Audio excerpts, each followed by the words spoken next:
والإسلام ديني ومحمدا رسول الله ويقيني أدنو إليه ساجدا بجبيني اقبل صلاتي وللصواب اهديني.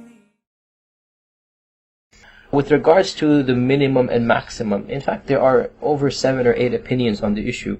And you find, some ulama, very few in the classical period, and it's become very common in our period, to claim that you cannot touch the beard at all. Let it grow even if it goes down to the floor.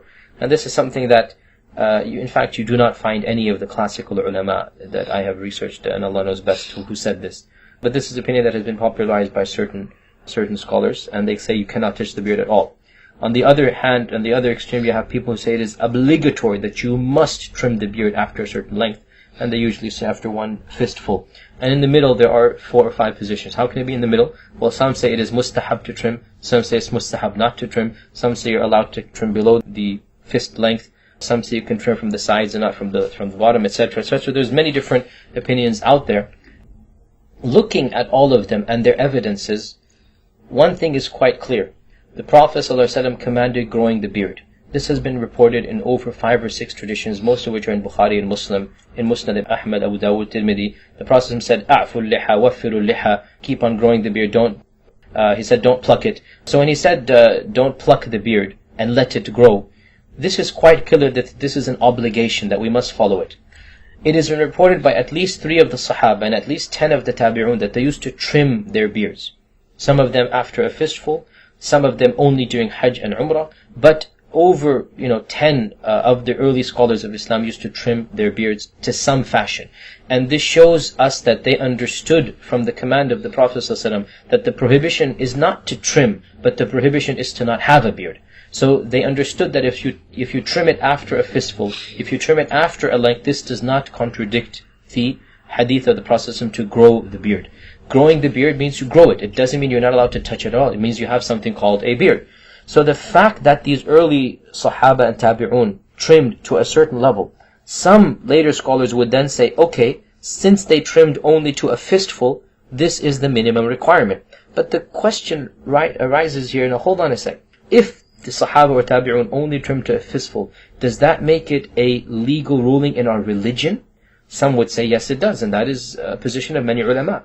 I do not agree with this basic usuli principle, and I would say the fact that the Sahaba or the Tabi'un trimmed to a fistful shows us, the maximum that it shows us, is that this is a good length, and it is a mustahab length to have.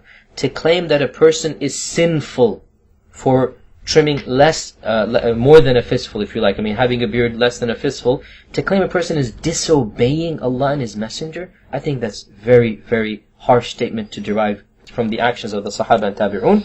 I think that the most that can be derived is that the beard has an optimal length, and that optimal length is a fistful. If somebody has a beard that is of a smaller length than a fistful, I do not think that such a person is sinful at all. He has not disobeyed Allah and His Messenger. You might say it is makruh. You might. If somebody said this, I would see where they're coming from. And it could even be argued it is mubah and not makruh. So the question is, what is the bare minimum? Well, the bare minimum for this needs to be looked at linguistically. What is a lihya? And the majority position of the linguists and the grammarians is that a lihya, the Arabic word for a beard, is that which grows on the cheeks and the chin. There is one very strange opinion, minority opinion, that a beard is only that which grows on the chin. So you find some of the modern du'at and scholars shave everything except what grows on the chin, and they say this is a bare minimum of a lihya. And they have some evidence because they have some linguistic grammarians that support it.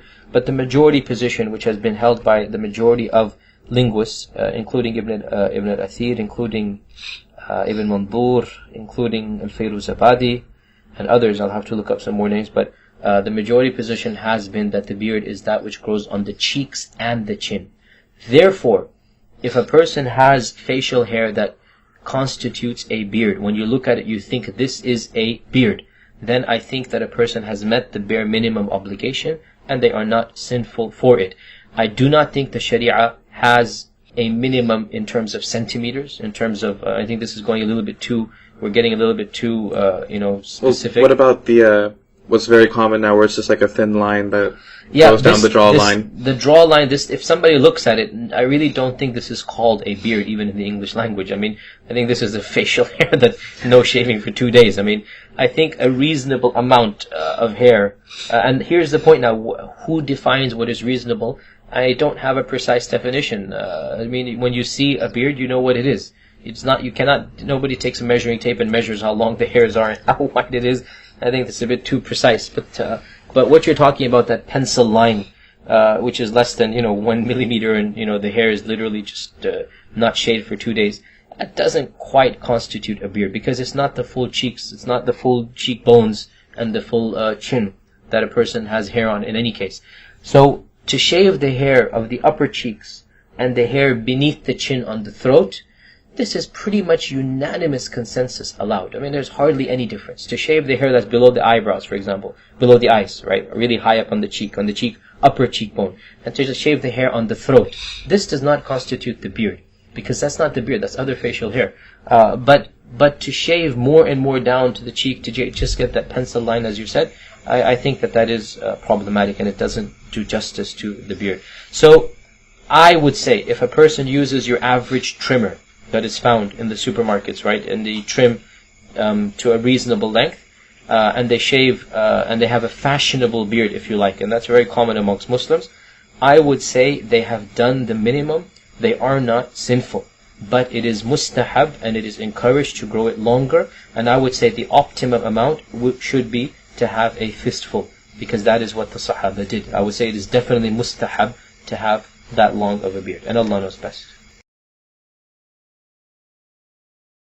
لا يزال الخير حيا لا يزال إن في الدنيا سلاما وظلال أخبر الأيام أنها في وصال قم بنا وانظر لآيات الجمال قم بنا وانظر لآيات الجمال